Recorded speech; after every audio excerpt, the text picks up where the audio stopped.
नमस्कार आपण को अमृतवाणी चैनल स्वागत। यह एक सांस्कृतिक धार्मिक और प्रेरणादायक प्लाटफर्म जो आम ओडिया भाषा आम ऐतिह्य ज्ञान और नूतन चिंताधारा को प्रस्तुत करूँ। मु आशा करे आपण मैंने यही चैनल माध्यम प्रेरणा पाइबे और नुआ किछि शिखिबे। आमर उद्देश्य होची पुरातन ग्रंथ ज्ञान और आध्यात्मिक कथा वस्तु को समस्त सह आनिबा। दयाकरी आम चैनल को सब्सक्राइब करूँ, आपण पसंद वीडियो को लाइक और शेयर करूँ एवं आपणकर मतामत आमको जनातु। आपण सहयोग आमर प्रतिष्ठा को आगू आनिब। धन्यवाद। ओम नमो भगवती वासुदेवाय। तस्मात् शक्त सतंगं कार्यं कर्म समाचारो अशक्त आचरण कर्म कर्मा भक्ति पुरुष। दृश्य ज्ञानीगणकर कर्म प्रयोजन नथिले अन्य मानकर अछि। अतएव तुम कर्म फल आसक्त न होई सर्वदा कर्तव्य कर्म कर, कहीं अनासक्त भाव कर्म कले पुरुष परम पद प्राप्त हुए।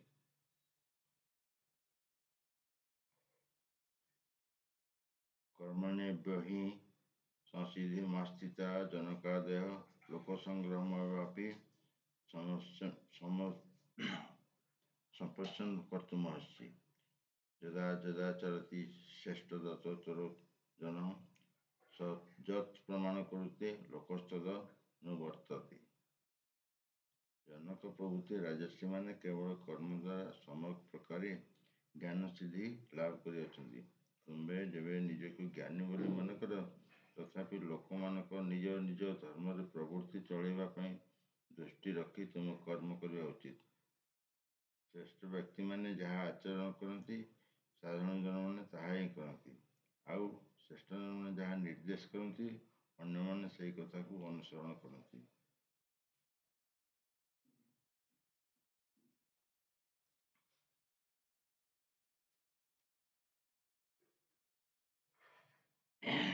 नमे प्रार्थति कर्तव्य त्रिषु लोकेषु किंचन नाना व्याप्तव्यं वर्त एव च कर्मणि।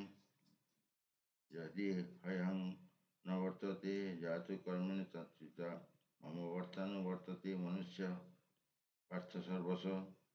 हे अर्जुन, मोर कौन सी कर्म करने को आवश्यक नहीं, कारण स्वर्ग मर्त और पाताल यही तीन लोक मोर अप्राप्य होई किछि नहीं एवं पाइबाकु मध्य किछि नहीं, तथापि मु कर्म प्रवृत्त होइछि।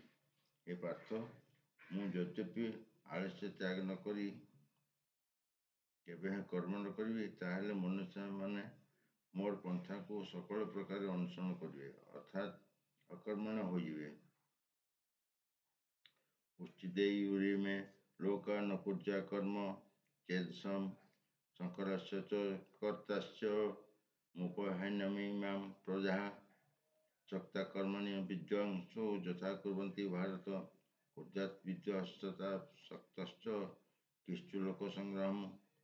मु जेबे कर्म न करी यही समस्त लोक उच्छन्न होइजिवे, तहिरे मु वर्ण शंकर कर्ता होई ए समस्त प्रजा को मलिन करदेवी।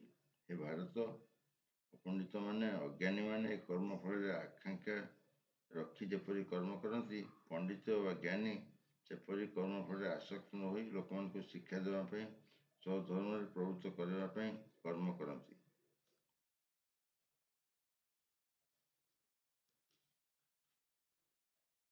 न बुद्धिभेदं जनोदयाज्ञानं कर्म संज्ञानम जय सर्वकर्माणि विजन युक्त समाचरण प्रकृति क्रियमाणानि कोणे कर्माणि सर्वस्व अहंकार विमूढ़ात्मा कर्ता मन्यते। पंडित व्यक्ति कर्म करुवा अविवेकी मानकर कार्य बुद्धिभेद जन्माइब नहीं, बरं से निजे व्यवस्थित मना हुई कर्म करी कर्म लगे देव। प्रकृति गुण मान द्वारा सर्वदा समस्त कर्म करा हुए, किंतु अहंकार द्वारा जार आत्मा विमूढ़ से विमूढ़ात्मा ବ୍ୟକ୍ତି ନିଜ କର୍ତ୍ତା ବୋଲି ମନେ କରେ। ତୋ ବିଚୁ ମହାବାହୁ ଗୁଣକର୍ମ ବିଭାଗୟ ଗୁଣଗୁଣେଷୁ ବର୍ତ୍ତନ୍ତି ଇତି ମତ୍ୱ ନ ସଜ୍ଜତେ ପ୍ରକୃତେ ଗୁଣ ସମୁଡ଼ା ସଜନ୍ତେ ଗୁଣକର୍ମସୁ ତାନ କୁଶ୍ଚ ବୀଜମନ୍ଦନ କୃଷ୍ଣ ବିଚାଳେ। ହେ ମହାବାହୁ, ଯେଉଁ ବ୍ୟକ୍ତି ଗୁଣ ଓ କର୍ମ ବିଭାଗର ତତ୍ତ୍ୱ ଜାଣେ, ସେ ପ୍ରକୃତିର ଗୁଣ ଯେ ଇନ୍ଦ୍ରିୟମାନେ ସେମାନଙ୍କ ଦ୍ୱାରା ସମସ୍ତ ବିଷୟ ସମ୍ପାଦିତ ହେଉଛି, ଏହା ଜାଣି ନିଜକୁ କର୍ତ୍ତା ବୋଲି ମଣେ ନାହିଁ, ଅର୍ଥାତ୍ ମୁଁ କରୁଛି ବୋଲି କହେ ନାହିଁ। ଯେଉଁ ବ୍ୟକ୍ତିମାନେ ପ୍ରକୃତିର ଗୁଣରେ ସମ୍ୟକ୍ ପ୍ରକାରେ ବିମୂଢ଼ ହୋଇ ବିଶେଷ ମୋହିତ ହୋଇ ଇନ୍ଦ୍ରିୟ ଓ ଇନ୍ଦ୍ରିୟ କାର୍ଯ୍ୟମାନେ କରି ଆସକ୍ତ ହୁଅନ୍ତି, ସେହି ମନ୍ଦବୁଦ୍ଧି ଅଳ୍ପଦର୍ଶୀ ବ୍ୟକ୍ତିମାନଙ୍କୁ ତତ୍ତ୍ୱଜ୍ଞ ବ୍ୟକ୍ତି ବିଚଳିତ କରିବା ଉଚିତ ନୁହେଁ। ମୟି ସର୍ବାଣୀ କର୍ମାଣି ସନ୍ନିଧାନ ସାଧ୍ୟାତେ ଚେତସା ନିରାଶଇ ନିର୍ମମ ଭୂତା ଯୁଜଶ୍ଚ ବିଗତ ଜ୍ୱର ଜୈମାଂ ବିଦ୍ୟମିତଂ ନିତ୍ୟଂ ନିଷ୍ଠିଷ୍ଠତି ମାନବା ସଦାବନ୍ତୋ ଅନୁଶୋଚୟତେ ମୁଚ୍ୟନ୍ତେ ତୋପି କର୍ମଭି। ତୁମେ ମୋ ଠାରେ ଈଶ୍ୱରଙ୍କଠାରେ ସମସ୍ତ କର୍ମ ସମର୍ପଣ କରି ଈଶ୍ୱର ସମସ୍ତ କର୍ମର କର୍ତ୍ତା, ମୁଁ ତାଙ୍କର ଅଧୀନ ହୋଇ କରୁଅଛି, ଏ କର୍ମରେ ମୋର କିଛି ନାହିଁ, ଏପରି ବିଚାରି ସକଳ ପ୍ରକାର ଆଶା ମମତା ଓ ସନ୍ତାପ ଦୂର କରି ଯୁଦ୍ଧ କର। ଯେଉଁ ମାନବମାନେ ମୋର ଚେତନାରେ ଶ୍ରଦ୍ଧାଯୁକ୍ତ ହୋଇ ମନରେ ଅସୂୟା ନ ରଖି ଏହି ମତ ଅନୁସାରେ ସର୍ବଦା ଚଳନ୍ତି, ସେମାନେ କର୍ମ କଲେ ସୁଦ୍ଧା କର୍ମବନ୍ଧନରୁ ମୁକ୍ତି ଲାଭ କରିଥାନ୍ତି। ସୂଚୟନ୍ତି ନାନୁତିଷ୍ଠନ୍ତି ମେ ମତଂ ସର୍ବଜ୍ଞାନ ବିମୂଢ଼ାସ୍ତାନ୍ ବିଧିନଷ୍ଟାନ୍ ଚେତସ ସଦୃଶଂ ଚେଷ୍ଟତେ ସ୍ୱସ୍ୱା ପ୍ରକୃତ୍ୟବାନସୀ। ପ୍ରକୃତି ଜାନି ଭୂତାନି ଗ୍ରହ କିଂ କରିଷ୍ୟତି। ଯେଉଁମାନେ ଅସୂୟା ପରବଶ ହୋଇ ଦେଶଯୁକ୍ତ ହୋଇ ମୋର ଏହି ମତ ଅନୁସାରେ ଚଳନ୍ତି ନାହିଁ, ସେହି ଅବିବେକମାନଙ୍କୁ ସର୍ବଜ୍ଞାନ ବିମୂଢ଼ ଓ ନଷ୍ଟ ବୋଲି ଜାଣ। ଅଜ୍ଞମାନଙ୍କ କଥା ଦୂରେ ଥାଉ। ଜ୍ଞାନବାନ ବ୍ୟକ୍ତି ମଧ୍ୟ ନିଜ ପ୍ରକୃତିର ଅନୁରୂପ ଚେଷ୍ଟା କରେ, ଆଉ ସକଳ ପ୍ରାଣୀ ମଧ୍ୟ ପ୍ରବୃତ୍ତିର ଅନୁଗତ ହୋଇଥାନ୍ତି। ପ୍ରକୃତି ଯାହା କରାଏ ତାହା କରନ୍ତି, ଏପରି ସ୍ଥଳେ ଇନ୍ଦ୍ରିୟ ନିଗ୍ରହ କ'ଣ କରିବ?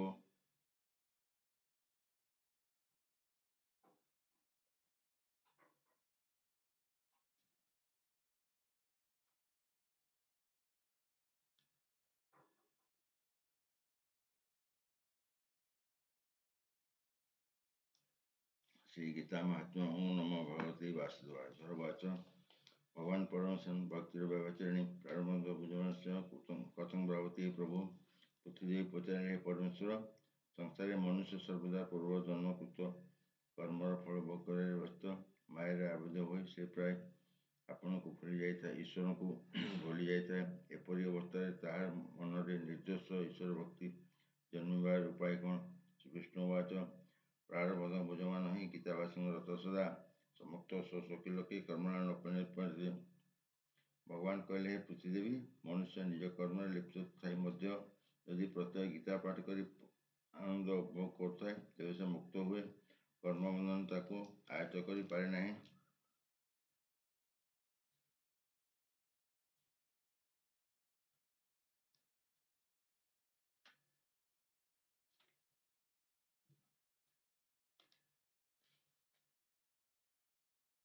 ମହାପାପାତି ପାପାନି ଜ୍ଞେତ୍ୟାଧାନ କରତି ଚ କ୍ୱଚିତ୍ ସ୍ପର୍ଶ ନ କୁର୍ବନ୍ତି ନଳିନ ଦଳଂ ବହୁତ।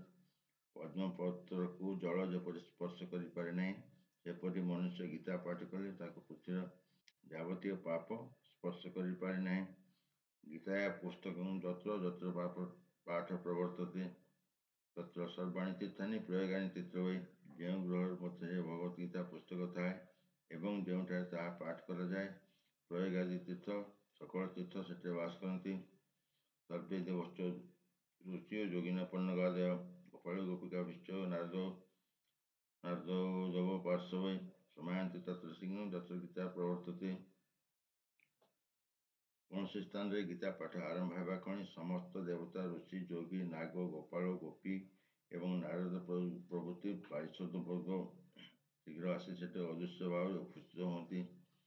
ଯତ୍ର ଗୀତା ବିଚାରଶ୍ଚ ପଠନଂ ପାଠନଂ ଶ୍ରୁତଂ ତତ୍ରାଂ ନିଶ୍ଚିତ ପୃଥ୍ୱୀ ନିବାସଂ ସଦୈବ ହି। ଭଗବାନ କହିଲେ, ହେ ପୃଥ୍ୱୀ ଦେବୀ, ଗୀତାର ଅଧ୍ୟୟନ, ଅଧ୍ୟାପନ, ଶ୍ରବଣ ବା ବିଚାର ଯେଉଁଠାରେ ହେଉଥାଏ ମୁଁ ସେଠାରେ ସର୍ବଦା ଉପସ୍ଥିତ ଥାଏ। ଗୀତା ସ୍ୱୟଂ ଅହଂ ତିଷ୍ଠାମି ଗୀତାମି ଚ୍ୟୁତଂ ଗୃହମ୍। ଗୀତା ଜ୍ଞାନ ମୁଖରାସିତଂ ତ୍ରିଲୋକା ପ୍ରୟାମାମ୍। ଗୀତାର ଆଶ୍ରୟରେ ମୁଁ ଅବସ୍ଥାନ କରେ। ଗୀତା ମୋର ଉତ୍କୃଷ୍ଟ ବାସସ୍ଥାନ ଅଟେ। ଗୀତା ଜ୍ଞାନ ସାହାଯ୍ୟରେ ମୁଁ ତ୍ରିଲୋକକୁ ପାଳନ କରୁଅଛି। ଗୀତା ମେ ପରମ ବିଦ୍ୟା ବ୍ରହ୍ମ ବିଦ୍ୟା ନ ସଂଶୟ ଅର୍ଦ୍ଧମାତ୍ର କାରଣିତଂ ସାନି ବାକ୍ୟ ପଦାତ୍ମିକା। ଗୀତା ଉତ୍କୃଷ୍ଟ ବ୍ରହ୍ମ ବିଦ୍ୟା ଅଟେ, ଏଥିରେ ସନ୍ଦେହ ନାହିଁ। ଅର୍ଦ୍ଧମାତ୍ରାକୁ ଯେପରି ବାକ୍ୟରେ ପ୍ରକାଶ କରି ହୁଏ ନାହିଁ, ସେହିପରି ଗୀତାର ସ୍ୱରୂପ ବାକ୍ୟରେ ପ୍ରକାଶ କରି ହେବ ନାହିଁ। ଚିଦାନନ୍ଦନ କୃଷ୍ଣ ପ୍ରକାଶ ମୁଖ ଚୌଚୁନ ଦେବତ ଇତ୍ୟ ବରାନନ୍ଦ ତତ୍ତ୍ୱ ଜ୍ଞାନ ପ୍ରସନ୍ନତା। ସଚ୍ଚିଦାନନ୍ଦ ଶ୍ରୀକୃଷ୍ଣ ସ୍ୱୟଂ ଅର୍ଜୁନକୁ କହୁଛନ୍ତି ଯେ ଗୀତା ବେଦର ସାରଭୌତ ଜ୍ଞାନ ବିଶିଷ୍ଟ ଓ ପରମ ଆନନ୍ଦମୟ ଅଟେ। ଯୋଷ୍ଟଦଶ ଜପ ନିତ୍ୟଂ ନୂର ନିଶ୍ଚଳ ମାନସ ଜ୍ଞାନ ସିଦ୍ଧିଂ ଲଭତେ ତତ ଜାତିଂ ପରମ ପଦମ୍। ମନୁଷ୍ୟ ପ୍ରତ୍ୟହ ନିଶ୍ଚଳ ମନା ହୋଇ ଅଷ୍ଟାଦଶ ଅଧ୍ୟାୟ ଗୀତା ପାଠ କଲେ ତାର ଜ୍ଞାନ ସିଦ୍ଧି ହୋଇ ପରମ ପଦ ଲାଭ କରେ। ପାଠ ସମର୍ଥ ସମ୍ପୂର୍ଣ୍ଣ ତତୋଧ୍ୱଂ ପାଠମାଚରେ ତଦା ଗୋଦାନଂ ଜଂ ପୂର୍ଣ୍ଣଂ ଲଭେତ୍ ଜ୍ଞାନ ସଂଶୟ। ଏହି ଲୋକ ସମ୍ପୂର୍ଣ୍ଣ ଗୀତା ପାଠ ନ କରିପାରି ଯଦି ତାହାର ଅଧେ ପାଠ କରେ, ତେବେ ସେ ଗୋଦାନ ଫଳ ଲାଭ କରେ, ଏଥିରେ ସନ୍ଦେହ ନାହିଁ। ବିଭାଗଂ ପଠମାନସ୍ତୁ ଗଙ୍ଗା ସ୍ନାନଂ ଫଳଂ ଲଭେତ୍ ଷୋଡ଼ଶଂ ଜପମାନସ୍ତୁ ସମତ୍ୟାଗଂ ଫଳଂ ଲଭେତ୍। ପ୍ରତ୍ୟହ ଗୀତାର ଏକ ତୃତୀୟାଂଶ ପାଠ କଲେ ଗଙ୍ଗା ସ୍ନାନ ଫଳ ଲାଭ ହୁଏ ଏବଂ ଷଷ୍ଠାଂଶ ପାଠ କଲେ ସମତ୍ୟାଗ ଫଳ ପ୍ରାପ୍ତ ହୁଏ। ଏକ ଧ୍ୟାନ ଯୋ ନିତ୍ୟଂ ପଠତେ ଭକ୍ତି ସଂୟୁକ୍ତା ମହାପ୍ନତି ଗଣ ଭୂତାବଶିଷ୍ଟରେ। ଭକ୍ତି ସହିତ ଯେଉଁ ଲୋକ ପ୍ରତ୍ୟହ ଏକ ଅଧ୍ୟାୟ ଗୀତା ପାଠ କରେ, ସେ ଶିବଲୋକରେ ଶିବଗଣଙ୍କ ମଧ୍ୟରେ ଚିରକାଳ ସ୍ଥାନ ପାଏ। ଅଧ୍ୟାୟ ଶୋକପାଦଂ ବା ନିତ୍ୟଂ ଜପଠତେ ନର ସଜାତି ନର୍ଥାଂ ଯାବନ୍ତରେ ବସୁନ୍ଧରେ। ଏ ବସୁନ୍ଧରେ ଯେଉଁ ଲୋକ ପ୍ରତ୍ୟହ ଗୀତାର ଏକ ଅଧ୍ୟାୟ, ଏକ ଶ୍ଲୋକ କିମ୍ବା ଏକ ପାଦ ଅଧ୍ୟୟନ କରେ, ସେ ମନ୍ୱନ୍ତର ପର୍ଯ୍ୟନ୍ତ କେବଳ ମନୁଷ୍ୟ ଜନ୍ମ ହିଁ ଲାଭ କରୁଥାଏ। ଗୀତାୟ ଶ୍ଲୋକ ଦଶକଂ ସପ୍ତ ପଦ୍ମ ଚତୁଷ୍ଟତମ୍ ଜ୍ୟୋତିର୍ମେକଂ ତଦଂ ବା ଶୋକଣଜ ପଠନ୍ତର ଚନ୍ଦ୍ରଲୋକମ୍ ଆପ୍ନୋତି ବର୍ଷାଣି ମହତ୍ୱଂ ଧ୍ରୁବଂ। ଗୀତା ପାଠ ସମଯୁକ୍ତ ମୃତ୍ୟୁ ଶତାଙ୍ଗ ବୁଝେ। ଗୀତା 10 ଶ୍ଲୋକ 7, 5, 4, 3, 2, 1 କିମ୍ବା ଅର୍ଦ୍ଧ ଶ୍ଲୋକ ଯେ ପାଠ କରେ, ସେ 21 ବର୍ଷ ପର୍ଯ୍ୟନ୍ତ ଚନ୍ଦ୍ରଲୋକରେ ବାସ କରେ। ଗୀତା ପାଠ କରୁଥିବା ଲୋକ ମନୁଷ୍ୟ ଜନ୍ମ ଭିନ୍ନ ଜନ୍ମ ପାଏ ନାହିଁ। ଗୀତା ଭାଷଣ ପୁନର୍କୁତ୍ତା ଲଭେତ୍ ମୁକ୍ତି ମୋତ୍ତମାଂ। ଗୀତା ରସଂଯୁକ୍ତ ମ୍ରିୟମାଣ ଗତି ଲଭେତ୍। ଗୀତା ଭାଷ୍ୟ କଲେ ମୁକ୍ତି ଲାଭ ହୁଏ। ମରଣ ସମୟରେ ଗୀତା ବୋଲି ଉଚ୍ଚାରଣ କରୁଥିବା ଲୋକ ସଦ୍ଗତି ଲାଭ କରେ। ଗୀତାର୍ଥୋ ଶ୍ରବଣ ସୁକ୍ତ ମହାପାପ ଯୁତୋତିବା ବୈକୁଣ୍ଠମ ସମବପ୍ନୋତି ବିଷ୍ଣୁ ସହ ବଦତେ। ମହାପାପୀ ଲୋକମାନ ମଧ୍ୟ ଏକ ମନ ଏକ ଧ୍ୟାନ ଦେଇ ଗୀତାର ଅର୍ଥ ଶୁଣିଲେ ବୈକୁଣ୍ଠରେ ବିଷ୍ଣୁଙ୍କ ସହିତ ଆନନ୍ଦ ଅନୁଭବ କରେ। ଗୀତାର୍ଥଂ ଧାୟତେ ନିତ୍ୟଂ କୃତ କର୍ମ ନିଭୃତ୍ୟ ଜୀବନୁକ୍ତ ସବିଜ୍ଞ ଧାତା ପରମ ପଦମ୍। ଗୀତାର ଅର୍ଥ ପ୍ରତ୍ୟେକ ଚିନ୍ତା କରୁଥିବା ଲୋକ ନାନାବିଧ କର୍ମ ବନ୍ଧନରେ ଆବଦ୍ଧ ହେଲେ ମଧ୍ୟ ଜୀବନୁକ୍ତ ଭାବରେ ପରିଣତ ହୁଏ ଏବଂ ପରମ କାଳରେ ପରମ ପାଦ ଲାଭ କରେ। ଗୀତାମାଶ୍ରିତ ବହୁଜନ କାଦେୟ ନିର୍ଦ୍ଦୋଷ ସାରକେ ଗୀତା ଜାତ ପରମ ପଦମ୍। ଜ୍ଞାନକାଦିଶ୍ରୀମାନେ ଗୀତାର ଆଶ୍ରୟରେ ସମସ୍ତ ପାପରୁ ମୁକ୍ତ ହୋଇ ପରମ ପଦ ଲାଭ କରିଅଛନ୍ତି। ଗୀତାର ପଠନ କୃତ୍ୱା ମହାତ୍ମ ନ ଭଜ ପଠେତ୍ ଭୂତା ପାଠ ବହୁତସ୍ୟ ଶ୍ରମ ଏବ ହୃତଦାହୁତ। ଗୀତା ପଢ଼ିସାରି ଯେଉଁ ଲୋକ ଗୀତା ମହାତ୍ମ ପାଠ ନ କରେ, ତାହାର ପରିଶ୍ରମ ବୃଥା। ଏତତ୍ ମହାତ୍ମ ସଂୟୁକ୍ତ ଗୀତା ଭାଷଂ କରତି ଯ ସତତ୍ ଫଳଂ ବାପ୍ନୋତି ଦୁର୍ଲଭ ଗତିମ୍ ଆପ୍ନୁୟାତ୍। ଏହି ମହାତ୍ମ୍ୟ ସହିତ ଯେ ଗୀତା ଅଧ୍ୟୟନ କରେ, ସେ ଗୀତା ପାଠର ଫଳ ସ୍ୱରୂପ ଦୁର୍ଲଭ ଗତି ଲାଭ କରେ। ମହାତ୍ମ୍ୟ ମେ ତଦ୍ଗୀତାୟା ମୟା ପ୍ରୋକ୍ତଂ ସନାତନମ୍ ଗୀତାନ୍ତେ ଚ ପଠିତସ୍ତୁ ଚତୁର୍ଥଂ ଫଳ ଲଭେତ୍। ସୁତ କହିଲେ, ମୁଁ ଏଇ ଯେଉଁ ସନାତନ ଗୀତା ମହାତ୍ମ୍ୟ ବର୍ଣ୍ଣନା କଲି, ଗୀତା ପାଠ ଶେଷରେ ଏହାକୁ ପାଠ କଲେ ମନୁଷ୍ୟ ଯଥେଷ୍ଟ ଫଳ ଲାଭ କରେ। ଇତି ଶ୍ରୀ ବରାହପୁରାଣେ ଶ୍ରୀମଦ୍ ଭାଗବତ ଗୀତା ସମାପ୍ତମ୍। ମହାତ୍ମ୍ୟ ସମାପ୍ତଂ। ଶ୍ରୀକୃଷ୍ଣାର୍ପଣମସ୍ତୁ।